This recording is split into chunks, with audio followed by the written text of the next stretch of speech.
Cowboy. Well, I was a cowboy before I was a hippie. I was a cowboy before I was anything. If you were a little boy in the 1950s, like I was, everything on television was a cowboy show. My birthday parties were cowboy theme parties. The movies were all cowboy movies. There were only cowboys and Indians. Yeah, but what is a cowboy after all? A cowboy is a hero. A cowboy is the guy who rides into town and fixes everybody's problems. Or kills everyone. Yeah, I mean, a cowboy is a hero in a way that reflects a different time in America. Today, our heroes are gangsters. But when I was growing up, our heroes were cowboys. So it's about nostalgia? No, it's not about nostalgia. It's about deconstructing the myth of the cowboy.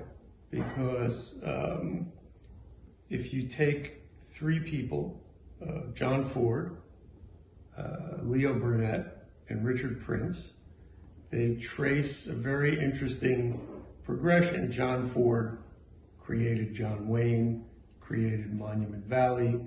He started the whole thing. It was a communal American myth. Leo Burnett came along and invented the Marlboro Man. He co-opted the cowboy to sell cigarettes. Mm-hmm. So you find yourself in the situation where nicotine addiction is suddenly transformed into rugged individualism. It's a cancer, literally.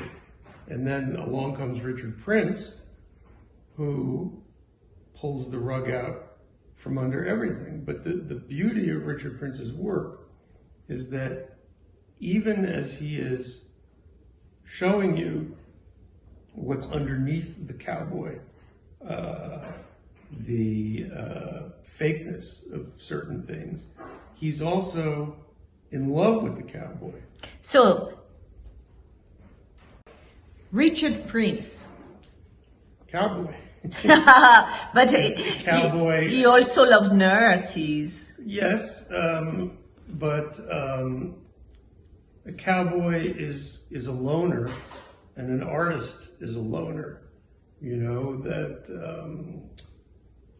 artists are very competitive, they're very driven. In this book, Cowboy, the analogy is drawn between certain cowboys and Jackson Pollock. There's even a picture of Jackson Pollock dressed up as a cowboy. And there's a lot about death in this book too, because the cowboys represent a certain kind of speed, and of course you have cars that are named for horses, like Mustangs, and then you have all the cowboy imagery in Vietnam. But what's your relation, that was the meaning of my question, what's your relation to Richard Prince? Well, I'm kind of Richard Prince's biographer in a way, but it's not a straightforward biography. I'm not sure you could write a straightforward biography about Richard because the facts are not that clear. I'm a biographer in the sense that I'm constructing, well, American Prayer is a biography of the artist based on an exhibition of his book collection as a way of showing what makes him tick. That you did at Bibliothèque Nationale? In France, yes. When? In 2011 or 2012, I think.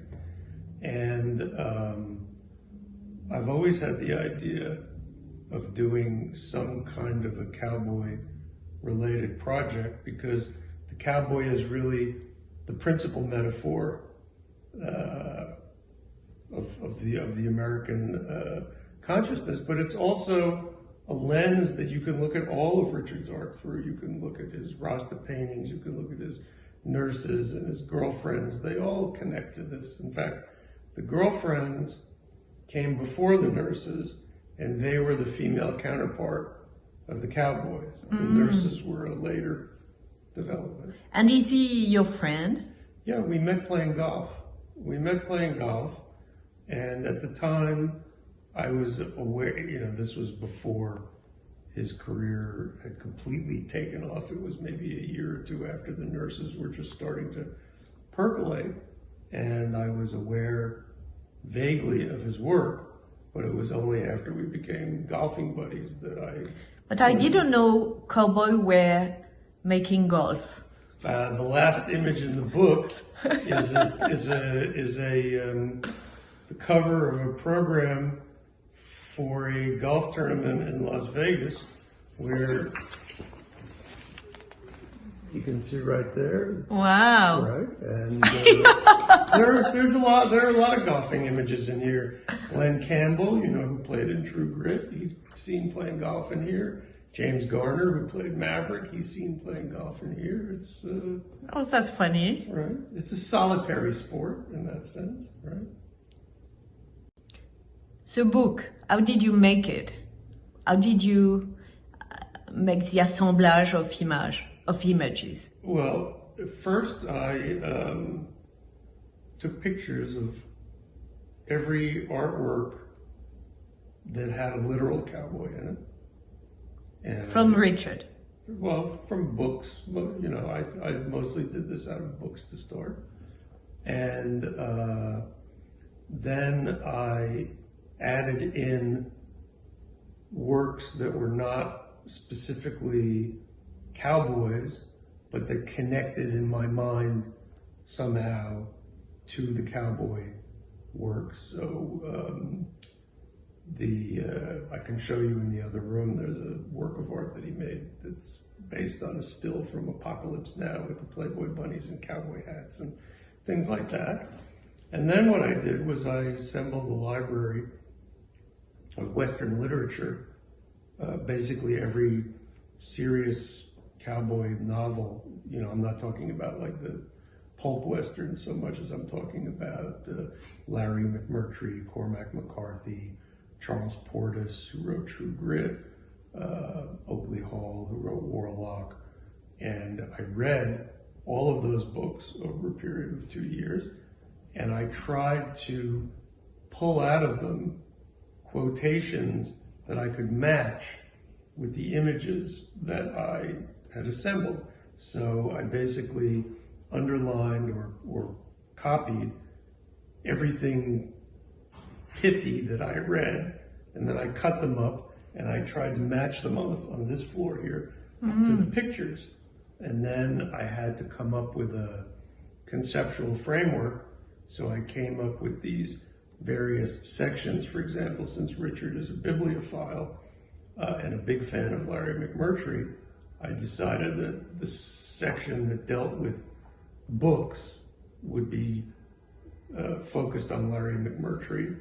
And so I called it Bookstore Cowboy, which is, of course, a reference to the Gus Van Sant film Drugstore Cowboy, but it's also a reference to the fact that Larry McMurtry has a bookstore in Archer, Texas with 400,000 books in it. So that took care of, so I was able to throw into that section everything having to do with pulp cowboy books and stuff like that. And did Richard have to agree? Well, before the book went to press, Richard looked at it and said it was fine. Richard kind of said, "This is your book, Bob. You do it, So, in fact, you did a biography of the myth of the cowboys. Yes, but with Richard, through Richard Prince's art Okay. as the lens. That I suppose I could have done the same book writing about Leo Burnett and the Marlboro account. Okay. Or I could have written about John Ford, but Richard's the last of the line. I mean, Richard is a filter in a way. Yes, and also these last cowboys, these so-called torn cowboys, where he tore them out of the pages of life, is very much what you French people would call fin de race, right? The end of the line, because when he made his first Cowboys in 1980, people didn't know what they were. It wasn't obvious that they were rephotographed cigarette advertisements. And they were, slightly foggy or claustrophobic. There was some kind of minimal intervention going on. But now, today, everybody knows what a Richard Prince cowboy is. Okay. And his last series of Cowboys, he was casting about for some way to mark them, and he decided to leave the tears evident, apparent. He decided to, because now he can do that. 40 years ago, if he had done that, people would have said, what the hell is this, right? Okay. But now people know that this is Richard commenting on, 40 years of Cowboys. Richard Prince has no friend. Well, Richard is a very solitary fellow, and I would say that if you go to a Damien Hirst opening, Damien Hirst is the Sun King in the middle of all of the courtier and acolytes and whatever, like Louis XIV. Yeah. Whereas if you go to a Richard Prince opening, he's probably sneaking a cigarette out in the back with a security guard, and nobody knows where he is. So he's like a cowboy. Well, yes, he rides off into the sunset every chance he gets. The idea of copy and original.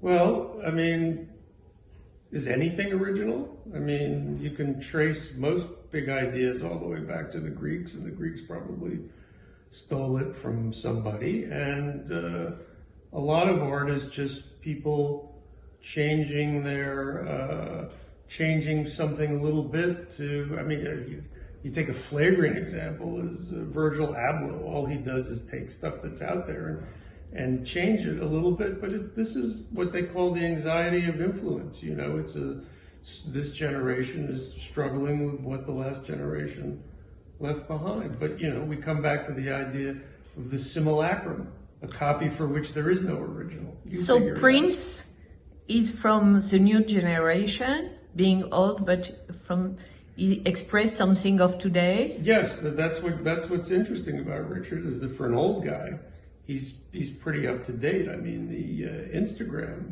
paintings are fantastic. They're a commentary on social media that only somebody who's been a troll for 50 years could figure out. But Richard was doing this stuff before anybody. He had this thing called Bird Talk, and Bird Talk is Twitter. And there's a very interesting quote in the book from William Gibson that if you want to know what the future of technology is, ask a criminal or an artist. Ronald Reagan. Well, Ronald Reagan was the original fake cowboy, and this quote from Charles Willeford about a fictional lawman applies to Ronald Reagan. He was not an efficient lawman. He had all the qualifications a man needed as a law officer, except courage and intelligence. And it's not by mistake that he became president of America, yes, right? Yes. And if a TV star can become president of America, why not a reality TV star? Exactly. Cowboys and advertisement.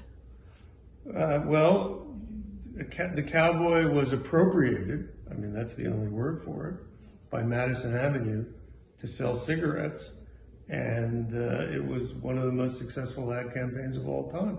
Marlboro's previous slogan was pitched to women. It was Marlboro, mild as May. And along comes Leo Burnett and says, let's get rid of this girly shit and let's make it a man's cigarette. The rest is history. Richard Prince and money, because you speak about that in your book. Yes.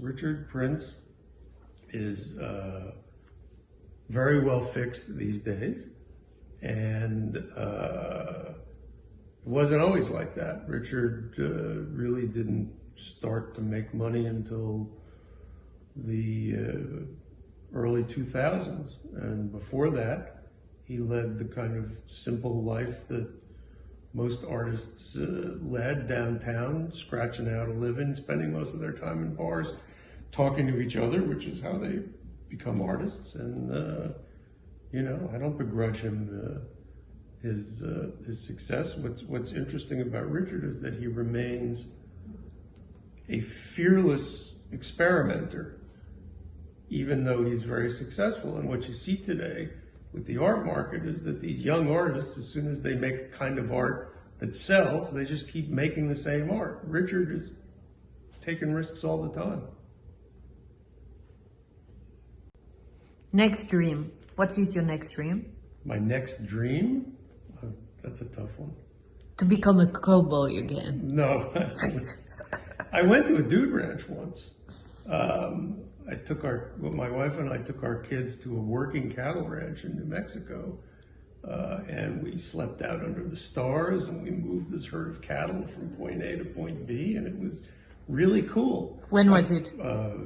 10 years ago. Okay. But I don't think it would have meant as much to me if I hadn't been so brainwashed with all this cowboy shit growing up, So cowboy is a brainwashing. It's a kind of brainwashing, yeah. Cowboy is sort of the unofficial spokesman of Manifest Destiny.